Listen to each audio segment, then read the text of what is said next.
大家好，我是面具人，今天给大家继续带来神奇的爆料呀！这几天呀，真的是能笑死我了，真的是怪事连连呀。那今天的这个节目，你们一定要仔细的听完了哟，因为我今天要讲的内容确实是关乎你们的生活状况的大事呀。咱们今天的节目主要分为两个部分，第一个部分来讲讲这个大数据呀、区块链呀。共产党统治加密货币区块链以后，要把它用来收房租和房产交易了。那么今天节目的第二个部分呢，就是最近大陆这边呀爆炒 NFT， 大力宣传区块链的 NFT。那我们应该如何在 NFT 这阵热风上赚取大量的加密货币的资产呢？好，节目开始之前呢，新来的观众朋友们点赞订阅，打开小铃铛。你们看呀，大陆那边共产党现在一直在紧锣密鼓的推出各种各样的对加密货币的限制性政策，同时呢，奇了怪了，共产党现在又推出了各种各样的支持加密货币区块链的政策和新闻。前几天呢，把区块链艺术品都给吹到天上去了。百度搜索区块链3个字儿，有真相，基本上呀都是吹区块链好的文章。其实呢，我们都知道加密货币区块链是强关联的，可是呢，共产党它就是这样，故意给你搅浑水，拉一派打一派，把简单的东西复杂化，硬生生的把加密货币说成不好的，把区块链又说得非常好，让本来认知能力就不强的信息封闭的大陆人被洗脑了以后搞不清楚状况，然后呢就迷迷糊糊的上了道了。其实呢，共产党的意思就是大家别把自己的资产放进能和世界资本自由兑换的加密货币里，至少现在不行，因为呢它的封闭圈还没弄好。然后呢，就是区块链数字货币这个玩意儿确实是好东西，可是呢，好东西轮不到底层的百姓来用，好东西只能给贵族用。这个区块链呀，运用在网络上，运用在这个加密货币领域，可以直接监控老百姓的一举一动，控制他们的消费定向，从而呢就可以控制他们的行为，对不对？我之前说过，共产党把房子卖到了卖不动了以后，没人接盘的时候，他就要开始开辟新的商场了，他就会开始压榨租房市场了。这租房市场，那你说每个月都收房租赚钱嘛，对不对？那这个房租赚钱肯定轮不到你来收呀，对不对？你想赚这个钱，那共产党也想赚这个钱，所以呢，共产党现在就要入场租房市场了。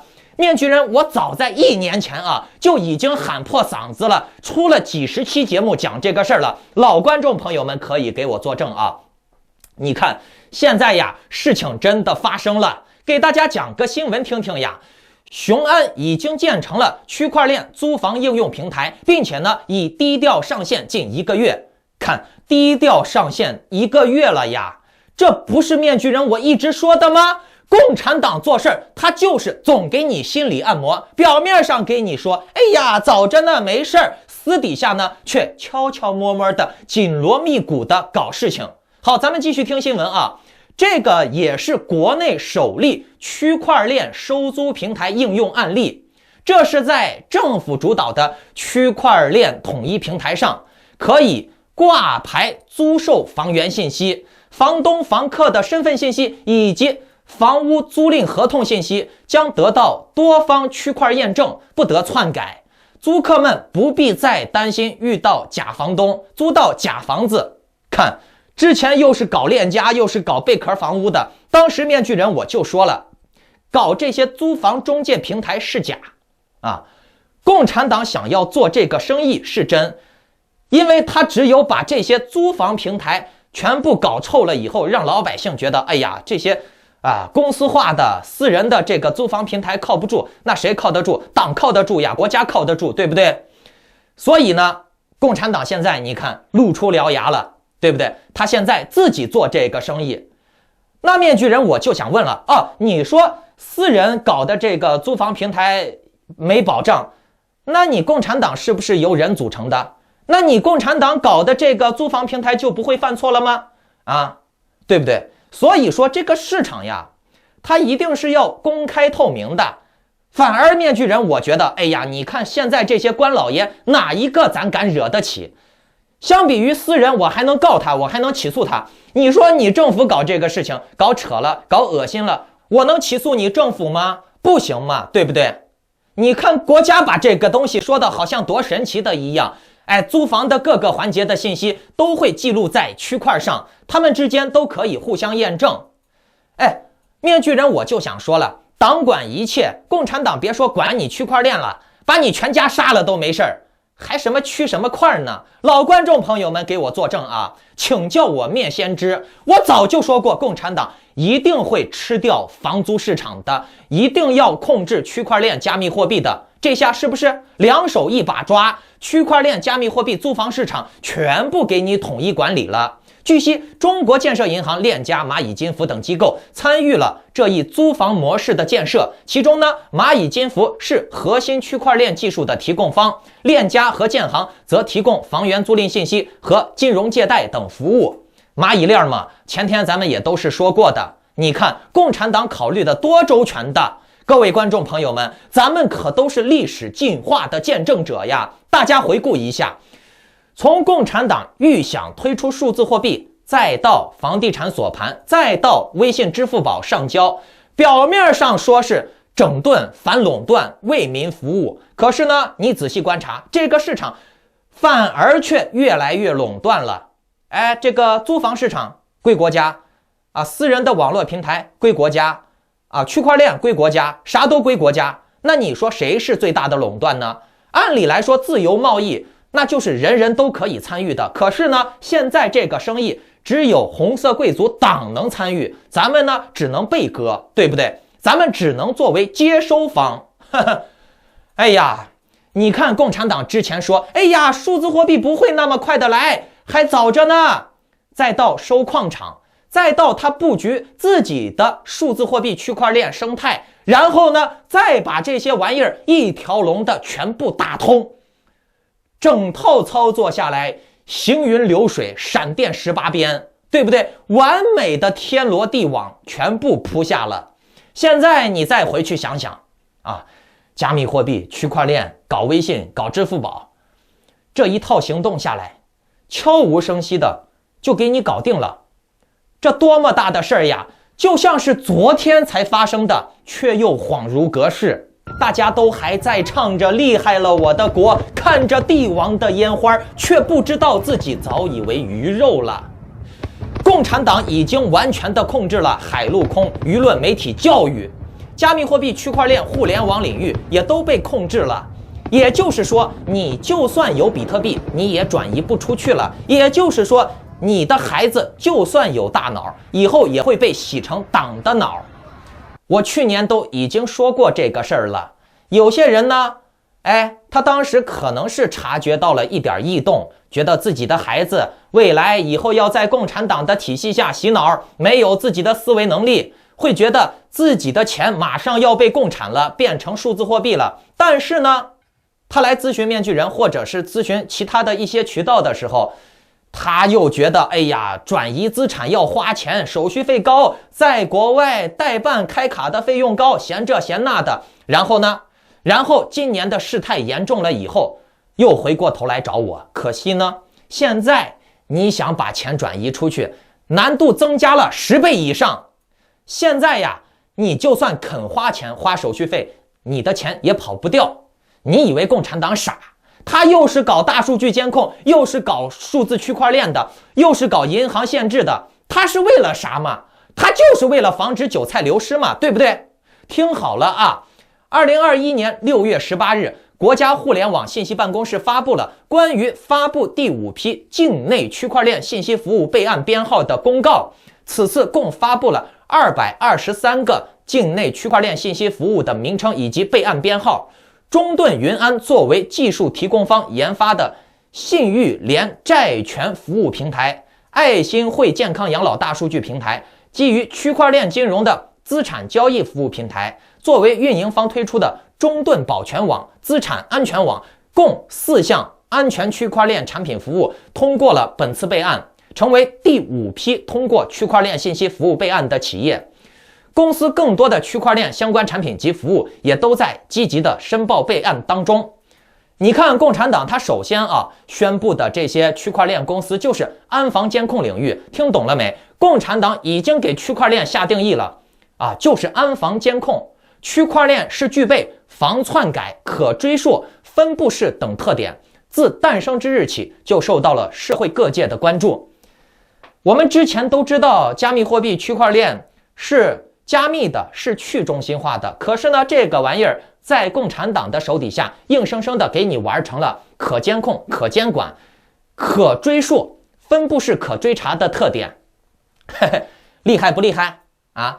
任何东西到了共产党的手里，监管是第一位的。为啥要监管？当然要监管了，不监管你，我怎么去奸你的钱，管你的钱呢？我怎么去强奸你呢？你看国家是这么说的，我国对区块链的技术非常的重视，真的是很重视。从2019年区块链提升至国家战略层面，到2020年区块链列入新基建范畴，再到2021年“14·5”规划将区块链纳入7大数字经济重点产业之一，再到近日工信部国家网信办关于加快推动区块链技术应用和产业开发的指导意见的出台，国家的政策性持续加码区块链。看，你说中国搞了那么多的动作，它是为了禁止区块链吗？它都已经把区块链上升到了国家战略层面了。不过这一点呢，共产党真的是非常的高瞻远瞩，因为其他国家也有人玩区块链、玩加密货币，其他国家的政府也会慢慢的把区块链、加密货币国营化。那你共产党不跟上这个脚步，迟早是要被淘汰的，对不对？现在你再回想一下，共产党真的会禁止加密货币吗？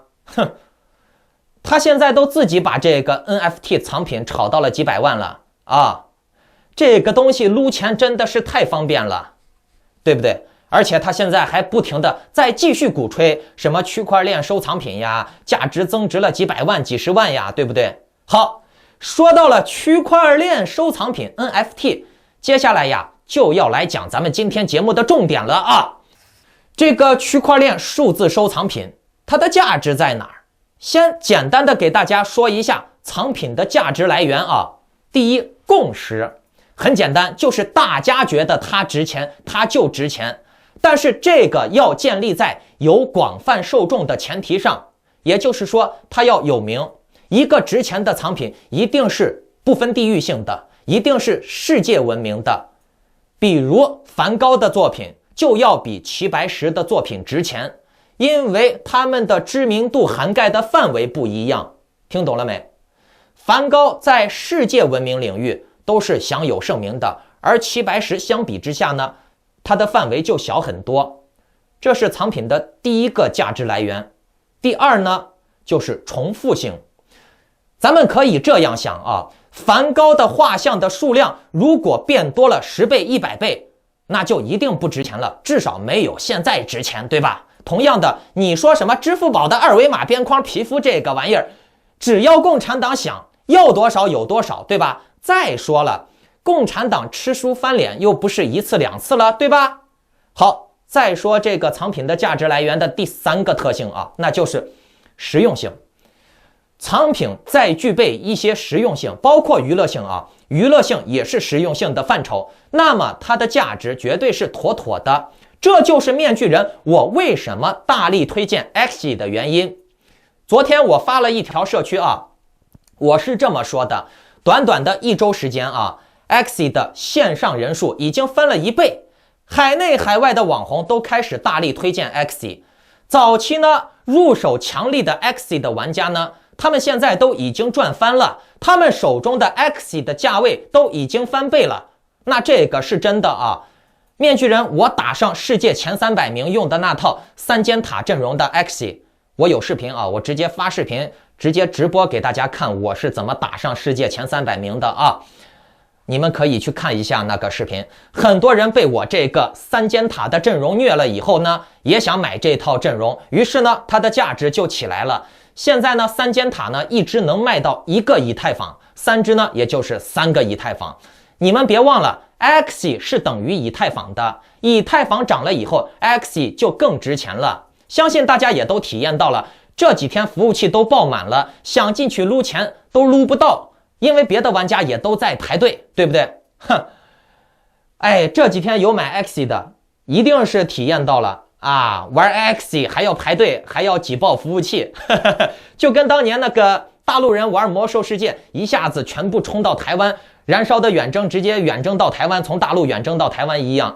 不过那个时候的环境还是很好的，两岸没有如今这么对立啊，大家就算玩游戏见面就互骂，国仇家恨的这种情况还是比较少，对不对？而且那个港台动画片呀，港台的连续剧还在大陆热播，很多大陆人对台湾人也还是很友好的，甚至呢还是挺羡慕、很崇拜的，对不对？可是现在不行了，现在这个两岸的仇恨，一点就燃。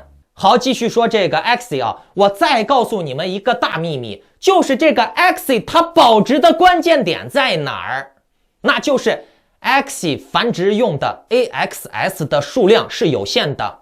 那你们知道这代表着什么不？这就意味着 Axie 的数量是有限的，因为它繁殖要用到 AXS， 那么这个数量是有限的，也就代表 Axie 的繁殖次数是有限的。一旦 AXS 用完了以后， Axie 就没办法繁殖了，那 Axie 的数量就固定下来了，懂了没？也就是说，现在早期入场的人的手里面的强力的 Axie 以后会越来越贵。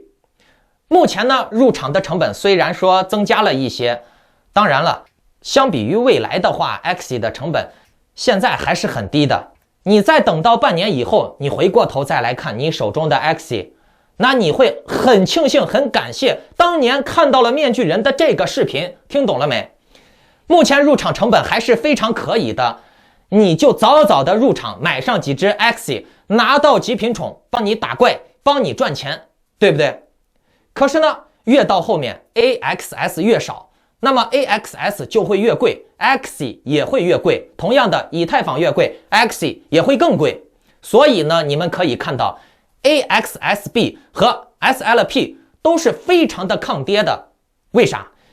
因为它们具有实用性，不管你大盘涨了还是跌了，这些人呢，他们繁殖他就要用到 AXS 和 SLP， 他就要买，他一要买就会涨价，对不对啊？所以 AXS 和 SLP 都非常的抗跌。你看其他的币都几乎腰斩了，可是 AXS 和 SLP 它的跌幅也只有10%几，你说它抗不抗跌呢？因为它具有实用性和不可复制性。当 Axie 的数量恒定了以后呢，当更多的各种各样的玩法出来了以后呢，你可以想象一下它的收藏 NFT 的价值到底有多大。有些强力宠物错过了就不可能再有了，因为 Axie 的基因遗传呀，它也不一定是100%遗传的，就算有也轮不到你。共产党最近呢也在大推 NFT， 一个二维码边框都能炒作到190万。那你想想，面具人我推荐的这个 Axie 世界性流通呀，主要是给外国人玩的呀。共产党好东西它是不拿给国人用的，你知道吗？它好东西质量好的产品全部是出口给国外的，给国内的人就是用那些残次品、毒奶粉、假冒伪劣。哼，那你可以想象一下啊，真正值钱的 NFT 完爆那些什么190万的支付宝二维码啊，到底有多值钱？值不值钱？敢不敢玩？你们我不知道，面具人我敢玩，我亲身给你们做实验啊，我拿我自己给你们作证，我都已经囤了160只、170只 Axie 了。而且呢，我手中的 Axie 目前有很多，它的价位都已经翻倍了。我最近呢，不但炒币，我还囤了很多 Axie， 而且这个 Axie 它抗跌呀，对吧？以太坊跌了 ，Axie 还是卖这么多的钱，以太坊涨了它更涨。而且你看，我至少里面有70、80只价位是翻倍的啊，除掉蛋啊，我还有几十个蛋，对不对？而且呢，还有一个好处呢，就是帮你增加人缘。为什么呢？这个东西它是怎么帮你增加人缘的？因为我有很多多余的 Axie， 我把它送给了我的老婆、我的小舅子、我弟，还有我表弟、我表姐，我给他们一人送了一些。让他们也拿来玩，让他们也赚 SLP， 用过的都说好。毕竟嘛，一天只用蹲个坑的时间就能赚几十块钱，为啥不玩呢？为啥不好呢？对不对？等于说我面具人给我的亲朋好友都送了能下金蛋的鸡 Axie， 他们现在都说我好，为啥？因为我能让他们赚钱呀，对不对？所以呢，种种因素都决定了 Axie 的价值。那好，如果大家有想要加入我们的 Axie 战队的，挑选一队强力的 Axie， 立刻开始每天只用打打游戏就能赚取稳定丰厚的收入的，想要独家的 Axie 攻略的，屏幕下方有我的邮箱，可以给我发邮件加入我们的 Axie 战队群。同时呢，也可以选择加入面具人的会员群组，进我的币圈会员实战讨论群。点赞、订阅、转发这个节目到3个平台以上，就可以获取专属的会员优惠哟。剩下的咱们群里面对战来玩几局吧，看看你能不能虐面具人我啊！来试试，我可是世界前300名哟，哈哈。